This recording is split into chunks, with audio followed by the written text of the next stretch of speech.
సాయి గారు, ఈ కూలిపోయిన ఫైటర్ జెట్స్ కోసం కొంబాట్ అండ్ రెస్క్యూ ఆపరేషన్స్ అనే పేరుతో వెళ్తే వెళ్ళిన దాన్ని కూడా కూల్చేసట. అది రీఫ్యూలింగ్ జెట్, అది దాన్ని కూడా కూల్చేసట.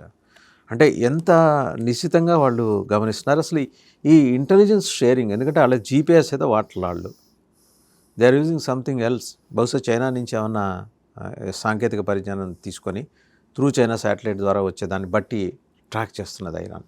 బేసికలీ ఫస్ట్ దీనిలో మనం మేజర్ హెడ్లైన్లో మనం మాట్లాడాల్సింది ఒకటి ఉంది. డొనాల్డ్ ట్రంప్ పదే పదే ఆయన ప్రెస్ మీట్లో మాట్లాడుతున్నప్పుడు ఆయన చెప్పేవాడు ఏంటంటే ఎయిర్ సుపీరియారిటీ అంటారు. బేసికల్లీ ఇరాన్లో మా ఫైటర్ జెట్స్ ఇష్టం వచ్చినట్టు తిరుగుతున్నాయి, సో వాళ్ళ గగనతలం మొత్తం మా కంట్రోల్లో ఉంది.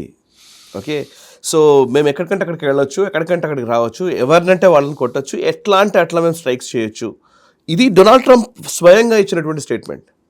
ఓకే, సో అంటే ఆయన ఏమంటూ వచ్చాడంటే ఇరాన్ దేశంలోని గగనతలం పైన, స్పేస్ పైన, ఆ పర్టికులర్ ఎయిర్ పవర్ విషయంలో మీరు మమ్మల్ని ఏమీ చేయలేకపోతున్నారు, మమ్మల్ని ఏం అటాక్ చేయలేకపోతున్నారు, సో మా ఫైటర్ జెట్స్ యథేచ్ఛగా తిరుగుతున్నాయి అనేది ఆయన చెప్పిన మాట. సో ఇవాళ దాన్ని పూర్తిగా ఒకసారి ఒక రకంగా చెప్పాలంటే ఇంటూ మార్క్ పెట్టింది ఇరాన్. సో F-15E వాళ్ళ ఫైటర్ జెట్, అది కూడా స్టెల్త్ ఫైటర్ జెట్. ఆ ఫైటర్ జెట్ లోపలికి వెళ్ళినప్పుడు దాన్ని కూల్చేశారు. కూల్చేసినప్పుడు దాన్ని ఎవాక్యుయేషన్ చేసుకుంటారు. ఫన్స్ ఒకసారి హిట్ అయిందంటే కనుక, ఏదైనా మిజైల్ హిట్ అయిందంటే కనుక హిట్ కాగానే ఎవాక్యుయేట్ చేసుకోగానే ఇద్దరు ఇరాన్లో దిగారు. ఒక పైలట్, అందులో ఇద్దరు ఉంటారు, ఇద్దరు ఆ పర్టికులర్ F-15Eలో ఉన్నారు. ఒకరు పైలట్, మరొకరు WSO అంటారు, అంటే వెపన్ సిస్టమ్ ఆఫీసర్ అంటారు. అంటే బేసికల్లీ ఒకరు ఫ్లై చేస్తూ ఉంటే, అండ్ ఆ ఫ్లై చేస్తున్న టైంలో ఇంకొకరు వెపన్స్, ఏవేవి వెపన్స్ని కొట్టాలి, అండ్ డిఫెన్స్ వెపన్స్ కావచ్చు, లేకపోతే స్ట్రైక్ వెపన్స్ కావచ్చు, వాటిని ఆపరేట్ చేసే వ్యక్తి ఒకరు ఉంటారు.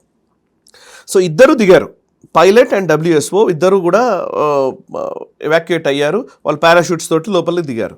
ఎవడో కొండల్లో ఆ ప్రాంతాల్లో దిగారు. ఇదంతా సౌత్ వెస్టర్న్ ఇరాన్లో. ఓకే, దిగారు. అయితే అందులో పైలట్ని ఫాస్ట్గానే తీసుకొచ్చారు. 7 అవర్స్లోనే పైలట్ని మెల్లిగా రెస్క్యూ చేయగలిగారు. కానీ ఈ WSO 48 గంటల పైన కూడా అందులోనే అక్కడే ఉండాల్సి వచ్చింది. అక్కడ ఉన్నప్పుడు అక్కడ ఒక కొండ పైన అంట ఆల్మోస్ట్ 7,000 feet హైట్లోకి ఎక్కి, ఆ హైట్లో ఉన్నటువంటి ఒక కొండ పైన, ఆ కొండకు గుహలాగా చిన్నగా ఉంటే, రాయి లాగా ఉంటే, అక్కడ దాక్కున్నాడు. దాక్కుని వీళ్ళకి WSO. సో వీళ్ళకి ముందే ట్రైనింగ్ ఇస్తారు. ఎట్లాంటి ట్రైనింగ్స్ ఉంటాయంటే, ఎక్కడైనా ఎనిమీ టెరిటరీస్లోకి నువ్వు దిగినప్పుడు ఒకవేళ నువ్వు అనుకోకుండా అక్కడ చిక్కుకుపోతే అక్కడ నుంచి బయటకు రావడానికి ఎలాంటి ప్రయత్నాలు చేయాలి, ఎలా తనను తాను కాపాడుకోవాలి, బతికి ఉండడం ఇంపార్టెంట్, ఎనిమీ సైన్యానికి చిక్కకుండా ఉండడం ఇంపార్టెంట్. దానికోసం కావాల్సినటువంటి వాటిని వీళ్ళు ఏమంటారంటే SCRE అంటారు, survival, evasion, resistance and escape. First survive అవ్వాలి, బతకాలి. ఎవేజన్, ఈ అటాక్స్ ఏం జరిగినా దాన్ని తప్పించుకుంటూ తిరగాలి. మూడోది రెసిస్టెన్స్, నువ్వు చాలా రెసిస్ట్ చేస్తూ ఉండాలి, ఎంత వీలైతే అంత రెసిస్ట్ చేసుకో. అండ్ ఎస్కేప్ అవ్వు, ఎప్పుడు వీలైనంత వరకు అక్కడ నుంచి ఎస్కేప్ అవ్వడానికి ప్రయత్నం చేస్తూ ఉండాలి. ఎట్ ద సేమ్ టైం వీళ్ళు ఇన్ఫర్మేషన్ ఇవ్వాలి. ఆ ఇన్ఫర్మేషన్ కూడా కోడ్ లాంగ్వేజ్లో ఇస్తారు. కాబట్టి వన్స్ ఒకసారి ఒక ఎనిమీ టెరిటరీలో పైలట్ దిగాడు, మామూలుగా ఫైటర్ జెట్స్ని కొట్టాడు అనగానే ఇరాన్లో అర్థమైపోతుంది కదా, పైలట్ ఖచ్చితంగా ఎజెక్ట్ చేసుకొని ఉంటాడు. ఎజెక్ట్ చేసుకొని మన టెరిటరీలో దిగగానే వాడిని పట్టుకోవాలనేది లెక్క ఉంటుంది కదా. సో పట్టుకోవాలన్నప్పుడు ఆ పర్టికులర్ పైలట్కి సంబంధించినటువంటి ఏవైనా ఆయన దగ్గర రేడియో సిగ్నల్స్ పంపిస్తున్నాడా, వాటి మీద తన మీద నిఘా పెడతారు. ఆటోమేటిక్గా నిఘా పెట్టడమే కాదు, ఇరాన్ ఏం చేసిందంటే ఆ పర్టికులర్ రీజియన్లో ఉన్న వాళ్ళకి ఒక టీవీ ఛానల్లో ప్రకటనలు కూడా చేసింది. ఏమని అంటే, మీరు ఆయన పట్టిస్తే డబ్బులు ఇస్తామని. సో ఈ టైంలో ఏంటంటే ఫస్ట్ ఎవరికి దొరకకుండా ఉండడం అనేది చాలా ఇంపార్టెంట్ అనమాట. వన్స్ అతను దొరికాడు అనుకోండి, అయిపోయింది, అమెరికా జుట్టు ఇరాన్ చేతుల్లోకి వచ్చినట్టే. సో ఇప్పుడు మళ్ళీ నెగోషియేషన్స్ ఇవన్నీ వస్తాయి, మళ్ళీ మొదలవుతాయి. తప్పించామని, మేము రెస్క్యూ చేసామని చెప్పి ఇజ్రాయెల్ ప్రైమ్ మినిస్టర్ ట్వీట్ చేశాడు సార్. అవును, రెస్క్యూ ఎట్లా చేశారంటే కాంబాట్ సర్చ్ అండ్ రెస్క్యూ అంటారు, CSAR అని. అప్పుడు దానికోసమని అమెరికా ఏం చేసిందంటే, నిజానికి ఒసామా బిన్ లాడెన్ని చంపడం కోసం ఎట్లాగైతే SEAL 8 టీమ్ అంటారు, వాళ్ళ టీమ్స్ని, నేవీ టీమ్, అది నేవీ SEAL టీమ్ 6 అంటారు, ఆ టీమ్ 6ని ఎట్లాగైతే దింపారో ఆ రేంజ్లో ఇప్పుడు ఈ పైలట్ని రెస్క్యూ చేయడం కోసం దింపారు. ఓకే. ఎన్ని దింపారంటే చెప్తాను, dozens of aircrafts, HH-60W Jolly Green 2 rescue helicopter and A-10 Warthog attack jets, okay, F-35 stealth జెట్స్ని కూడా దానికి కవర్గా పంపించారు, కవర్ చేయడం కోసం. అండ్ F-15A స్ట్రైక్ ఈగల్, దీంట్లో ఎవరెవరు ఏమేమి కొట్టారంటే ఈ ఆపరేషన్లో కొన్ని కోల్పోయారు కూడా. ఏమేమి కోల్పోయారంటే A-10 వార్థాగ్, మీరు ఇందాక అన్నారు సార్, ఎయిర్ సపోర్ట్ కోసం వచ్చినటువంటి ఒక హెలికాప్టర్, అది రీఫ్యూలింగ్ కోసం, ఎగ్జాక్ట్లీ ఎయిర్ సపోర్ట్ కోసం వచ్చినటువంటి ఒక వార్థాగ్ జెట్, అది దాన్ని కొట్టేశారు, ఇరాన్ కొట్టేసింది, కోల్పోయారు. ఇంకోటి 2 fighter jets, 2 C-130 Hercules helicopters, at the same time little bird అనే ఇంకోటి స్పెషల్ ఆపరేషన్ సపోర్ట్ ఉండేది, వాటిని ఆ రెండింటిని కూడా ధ్వంసం చేశారు ఇరాన్. ఇవన్నీ కోల్పోయి ఒక పైలట్ని రెస్క్యూ చేసి తీసుకొచ్చారు. చాలా పోయినాయి ఇందులో. ఇప్పుడు ఈ నెట్లో పర్సనల్ ఒక 20-30 మంది ఉంటారు కదా sir, vent missing those who went. లేదు అదేం లేదు, వాళ్ళు మామూలుగా దీంట్లోనే ఉన్నారు, కాకపోతే వాళ్ళు ఈ టెరిటరీ నుంచే చేస్తూ వచ్చారు ఆపరేషన్స్, అందులో ఎవరు పడిపోలే. F-15E Strike Eagle primary combat aircraft shot down అయింది. 2 జాలీ గ్రీన్ రెస్క్యూ హెలికాప్టర్, ఇది ఒక్కటి వాళ్ళని తీసుకొని వచ్చేసింది. ఒక హెలికాప్టర్ మాత్రం సక్సెస్ఫుల్గా వాళ్ళని ఎవాక్యుయేట్ చేసి తీసుకురాగలిగింది ఆ పర్టికులర్ వ్యక్తిని. బట్ A-10 వార్థాగ్, ఏదైతే ఎయిర్ సపోర్ట్ కోసం అని వినియోగించేటువంటి వార్థాగ్, దాన్ని కూల్చేశారు. And 2 transport refuelling vehicles helicopters, వాటిని కూల్చేశారు. అండ్ స్పెషల్ ఆపరేషన్కి సంబంధించినటువంటి సపోర్ట్ సిస్టమ్కి ఇవ్వాల్సినటువంటి MH-16 లిటిల్ బర్డ్ అనే ఫైటర్ జెట్స్, వాటిని కూడా కూల్చేశారు. సో ఆల్మోస్ట్ ఇన్ని కూలిపోతే, ఒక 7-8 జెట్స్, ఎయిర్ సపోర్ట్ సిస్టము, ఇవన్నీ కూలిపోతే ఒక పైలట్ని తీసుకురాగలిగింది. అంటే ఎంత సీరియస్ ఆపరేషన్ ఇది మనకు అర్థమవుతుంది. సో ఒక 48 గంటల పై చిలుకు యుఎస్ మొత్తం, ఒక రకంగా చెప్పాలంటే అమెరికా, సిఐఏ దీనికోసం అని చెప్పేసి ఫాల్స్ ఫ్లాగ్ ఆపరేషన్స్ చేసిందండి.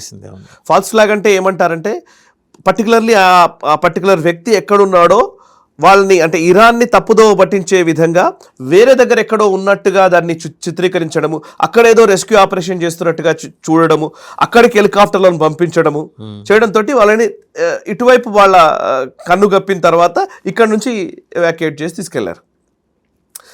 సో యుద్ధంలో ఎప్పుడు కూడా ఎట్లా ఉంటుందంటే, ఎనిమీ టెరిటరీలోకి ఒక పైలట్ కానీ లేకపోతే ఒక ఆర్మీ అధికారి కానీ వీళ్ళు కానీ వెళ్ళినప్పుడు వాళ్ళు పెట్టే చిత్రహింసలు, ఇప్పుడున్న పరిస్థితుల్లో అమెరికా మొత్తం కూడా ఒక ఎమోషనల్గా ఫీల్ అవుతుంది కదా. జస్ట్ జనరల్గా చెప్పాలంటే, మీరు మిగతా అన్నీ వేరు, చనిపోవడం వేరు, అట్లీస్ట్ చనిపోతే అతను వీరమరణం పొందాడు అని అనుకుంటారు, కానీ వన్స్ చనిపోకుండా ఆ ఎనిమీకి దొరికాడు అని అంటే దానివల్ల జరిగే రిపర్కేషన్స్ చాలా సీరియస్గా ఉంటాయి.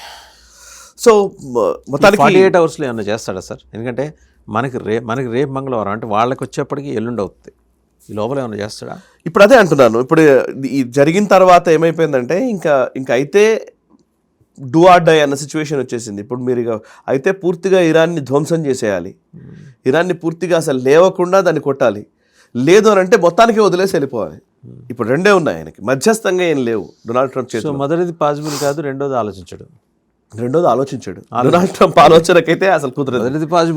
మొదటిది పాసిబుల్ కాదు, నాట్ న్యాచురల్లీ అలాగే ఉంది పరిస్థితి చూస్తుంటే. అంటే టెరైన్ అడ్వాంటేజ్ వాళ్ళకి. ఎగ్జాక్ట్లీ. సో ఇప్పుడున్న పరిస్థితుల్లో అంటే ఇట్లాంటి కాంబాట్ ఆపరేషన్స్ చాలా వరకు అమెరికా చేయగలదు. దాంట్లో అంటే బేసికల్లీ అమెరికా పూర్తిగా అయిపోయింది, ఓడిపోయింది అని చెప్తే మళ్ళీ అది అమాయకత్వం అవుతుంది, మనకు నిజంగా వార్ తెలియదని అనిపిస్తుంది. బట్ అమెరికా దానికి ఉన్నటువంటి క్యాపబిలిటీస్ నిజంగా చెప్పాలంటే ప్రపంచంలో ది బెస్ట్ కాంబాట్ సిస్టమ్ లేదా ఆపరేషన్స్ చేయగలిగేటువంటి సామర్థ్యం ఉన్నటువంటి సైన్యము అమెరికా దగ్గర ఉంది, నో డౌట్ అబౌట్ ఇట్. దాంట్లో అసలు మనం ఆలోచించాల్సిన అవసరం కూడా లేదు. But at the same time అంటే ఎక్కడ ఏ రేంజ్ నష్టం చేయగలము అనే దగ్గరనే సమస్య. ఇప్పుడు వియత్నాంలో జరిగింది ఏంటి?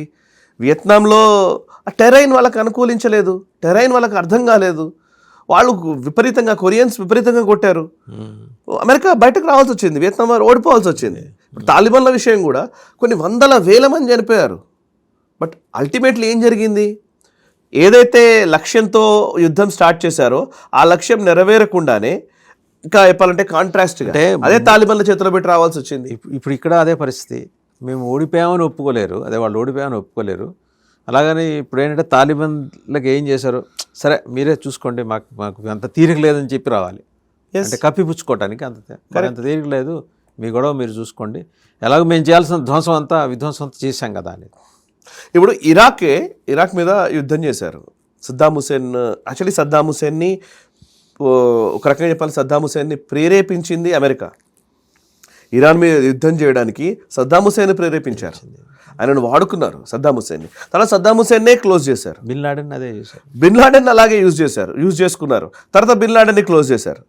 ఇప్పుడు ఇరాన్ విషయంలో కూడా ఇప్పుడు జరుగుతుంది అదే. ఇరాన్ అసలు యాక్చువల్లీ ఖమైనీ ఇంత దూరం రావడానికి కారణం ఏంటి? అంతే కదా. సో అమెరికన్ డాక్ట్రైన్ని ఈరోజు ప్రపంచం నిశ్చితంగా అబ్జర్వ్ చేస్తోంది. అమెరికా ఏం చేస్తోంది, ఇంతకుముందు కొంత భయంతో వాతావరణం ఉండేది, ఇప్పుడు అలా లేదు. ఎవరికి వాళ్ళు ఎక్విప్ అవుతూ ఉన్నారు. ఎవరు కూడా అమెరికాను విశ్వసనీయమైనటువంటి దేశంగా భావించట్లేదు. ఎందుకంటే అమెరికాతో మనం, అందుకే ఆయన అంటాడు కదా, అమెరికాకి శత్రువు అయితే డేంజరస్, కానీ అమెరికాకు మిత్రుడైతే చనిపోయిన తనతో సమానం. హెన్రీ కిసింజర్ ఫ్యాటల్ అని అంటాడు కదా, హెన్రీ కిసింజర్. సో అదే నిజంగా అమెరికాతో being friend is a fatal, being ఫో ఇస్ డేంజరస్ అనేది అంటాడు. ఎస్. సో అమెరికాకి ఇప్పుడు ఇవాళ పరిస్థితి ఏంటంటే, యుఎస్ చేస్తున్నటువంటి అటాక్స్ లేకపోతే ఈ దాడులు ఇవన్నిటిలో యుఎస్కి సంబంధించినటువంటి సైన్యం ఒక వ్యక్తిని కాపాడడం కోసం, రెస్క్యూ చేయడం కోసం అమెరికా ఈరోజు ఇంతగా మోహరించాల్సి వచ్చింది, ఇంతగా అతన్ని బయట తీసుకురావాల్సి వచ్చింది. ఇలాగే కొన్ని వందల వేల మంది ఇప్పుడు నిజంగా బూట్స్ ఆన్ ద గ్రౌండ్ చేశారనుకోండి, బూట్స్ ఆన్ ద గ్రౌండ్ చేస్తే ఒక అంబుష్ జరిగితే ఏంటి పరిస్థితి? అంబుష్ అంటే మనకు తెలుసు కదా, జనరల్గానే ఎక్కడో ట్రాప్ పెడుతుంది ఇరాన్, పలానా పర్టికులర్ ఏరియాలోకి ట్రాప్ పెట్టేసి ఆ ట్రాప్లోకి ఒక 10 మంది సైన్యం లోపలికి వెళ్తారు, 20 మంది సైన్యం, ఒక బెటాలియన్ సంథింగ్, ఒక గ్రూప్ ఆఫ్ పీపుల్ లోపలికి వెళ్ళారనుకోండి, అక్కడ ట్రాప్ చేశారనుకోండి, అంబుష్. సో వన్స్ ఒకసారి అంబుష్ జరిగింది అనుకోండి, అయిపోయింది, అమెరికాకు ఉన్నటువంటి పరువు మొత్తం పోతుంది. సో ఇప్పుడు అందుకే బూట్స్ ఆన్ ద గ్రౌండ్ చేయగల సామర్థ్యం ఇరాన్కి అయితే ఉంది. ఇరాన్కి ఉంది, డెఫినెట్ గా ఉంది, no doubt about it. Actually ఇప్పుడు కూడా వాళ్ళు ఇరాన్ ట్రాప్ చేసింది, ఇరాన్ ఒక ట్రాప్ పెట్టింది. యాక్చువల్లీ వీళ్ళు దిగలేదు, వీళ్ళు కొంచెం గుర్తించగలిగారు కాబట్టి వీళ్ళు దిగలేరు. అది కూడా స్ట్రైట్ ఆఫ్ హార్మజ్ దగ్గర వాళ్ళు ఏం చేశారంటే ఇరాన్ ఏం చేసిందంటే పర్టికులర్లీ ఆ పైలట్ ఎవరైతే ఆ లోపల చిక్కుకుపోయాడో ఆ పైలట్ నుంచే సమాచారం ఇచ్చినట్టుగా ఒక సమాచారాన్ని వీళ్ళకి పాస్ ఆన్ చేశారు, అమెరికాకి. పాస్ ఆన్ చేయగానే ఆ పర్టికులర్ ఏరియాకి అమెరికా సైన్యం వస్తుంది, వచ్చినప్పుడు అంబుష్ చేద్దాం అనుకున్నారట. కానీ దీన్ని సిఐఏ గుర్తించింది, ఇంటెలిజెన్స్ విభాగం గుర్తించడం వల్ల వీళ్ళ ట్రాప్లో చిక్కుకోలేదు. లేకపోతే ట్రాప్లో చిక్కుకొని ఉంటే వేరేలా ఉండేది పరిస్థితి. సో ఇందులో యుద్ధం అమెరికా ఎంత సీరియస్ యుద్ధం చేయగలదో ఇరాన్ కూడా అంతే సీరియస్నెస్ని యుద్ధంలో చూపిస్తోంది. అండ్ చూపిస్తోంది, ఎగ్జాక్ట్లీ మనకు కనబడుతోంది అది. సో వాళ్ళు చేస్తున్నటువంటి మిజైల్ అటాక్స్ కావచ్చు, వాళ్ళు చేస్తున్న డ్రోన్ అటాక్స్ కావచ్చు, వాళ్ళు కాంబాట్ ఆపరేషన్స్ మీద వాళ్ళు చేస్తున్నటువంటి ఫాల్స్ ఫ్లాగ్ ఆపరేషన్స్ కావచ్చు, ఇవన్నీ చూస్తూ ఉంటే నిజంగా వార్ ఎక్స్పర్ట్సే చెప్తున్నారు. చాలామంది వార్ ఎక్స్పర్ట్స్ నుంచి వస్తున్నటువంటి విజువల్స్ నేను వాళ్ళ అనాలిసిస్లు వింటూ ఉన్నాను. వాళ్ళు చెప్తున్నది ఏంటంటే ఇరాన్ ఇంతగా ఫైట్ చేయగలదని ఎవరో ఊహించలేదంట. ఇరాన్ ఇంత ఫైట్ చేయగలదా, ఇంత యుద్ధాన్ని, ఇన్ని యుద్ధ వ్యూహాలు వీళ్ళు అవలంబించగలరా అనేది వాళ్ళు ఆశ్చర్యపోతున్నారు.